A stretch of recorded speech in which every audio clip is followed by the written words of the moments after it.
के समूचे भाई से और मिलाने की हमने यहां बनाई है।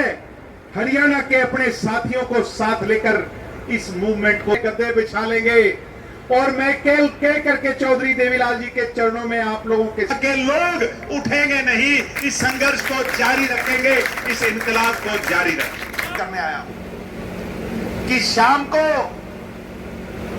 4 बजे के बाद हम सब बड़ा काम साथी भी यहां मौजूद हैं।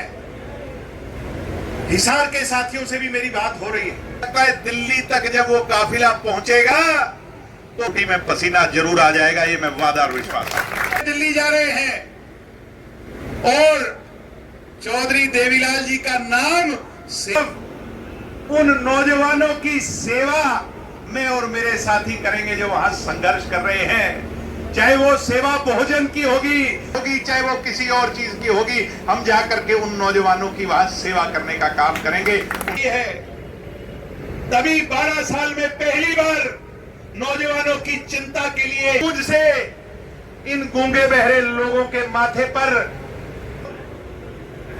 चौधरी देवीलाल के लोग, बाबा साहब के लोग चरणों में खड़े होकर के ले रहा हूं और ये बात कह रहा हूं कि आज आप देख लो, ये नौजवान सिरसा के खड़े हैं, ये मेरी बहनें बैठी हैं और ये बुजुर्ग हमें अपना आशीर्वाद देने आए। मुझसे कुछ साथी अभी मिलने आए, सामने किसी कोचिंग सेंटर के अंदर पढ़ा करते हैं। मुझे कहने आए भाई साहब मैं आपको तो जज करके मुझे वो ही भावना महसूस हो रही है। इस लड़ाई को लड़ेंगे उन नौजवानों के साथ और अंजाम तक पहुंचा करके ये वादा और विश्वास। और पीछे अगर दोबारा आवश्यकता पड़ी और दिल्ली से अगर आवाज फिर उठी, हमारे पीछे से इस आवाज को उठाओगे कि नहीं उठाओगे? उठाओगे कि नहीं उठाओगे? अगर एक आवाज पर फिर संगठित होने की बात। आज सिरसा में धरना दिया जा रहा है। जो अत्याचार दिल्ली में हुआ है उसके विरोध में लोगों की भावनाएं हैं और सिरसा हरियाणा का अंतिम छोर चौधरी देवीलाल जी की नगरी, उनके चरणों में बैठकर संकल्प हमने लिया है कि इस लड़ाई को हम लड़ेंगे। आज दिल्ली से साथियों का बुलावा आया है जिनके कहने पे कल हम यहाँ आए थे। आज उन्होंने कहा है कि जी ये तो रुक नहीं रहे, कल रात को बड़ी ज्यादती करी। आपको पता है एक बच्ची की डेथ भी हो गई और कल रात को बड़ी ज्यादती करी है और कुछ बच्चों को इस हद तक मारा है कि वो बहुत आईसीयू में भर्ती है। तो उन्होंने कहा जी ये यूँ नहीं संभलेंगे, हम अलग अलग करेंगे तो ये नहीं काबू आएंगे। आज उन्होंने कहा कि आप सब लोग दिल्ली आएँ, ये सिरों से डरते हैं, सिरों की गिनती से डरते हैं, तो आप भी आके जंतर मंतर पर अपना धरना लगा लें, आप भी हमारे साथ बैठें।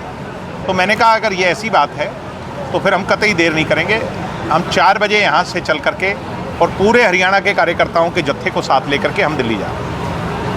मोदी जी का ट्वीट भी आया, गृह मंत्री का ट्वीट भी आया, लेकिन कार्रवाई करने की बात कर रहे हैं जिन पे केस है, लेकिन झूठे वादे और दिलासों से काम नहीं चलेगा।